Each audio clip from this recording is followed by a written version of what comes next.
Kuna zaidi ya aina 60 za tai, lakini wote wana sifa zinazofanana. Na moja ya sifa zinazowafananisha ni pamoja na makucha makali na macho yenye uwezo wa kuona zaidi ya binadamu.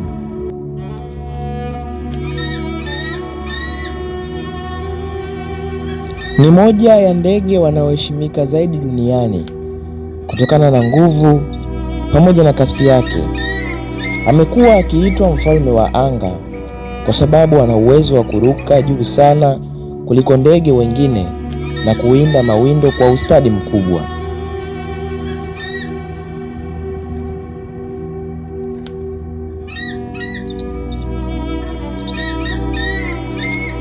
Wanaporuka angani wana uwezo wa kumwona sungura, samaki na nyoka akiwa chini kabisa na kushuka kwa kasi kubwa kumkamata kwa makucha yao yenye nguvu.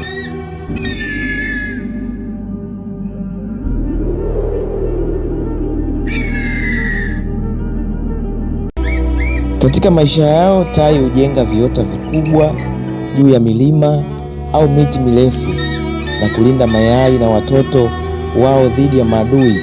Wazazi wote wawili hushirikiana kutafuta chakula na kuwapatia vifaranga mpaka watakapoweza kuruka wenyewe.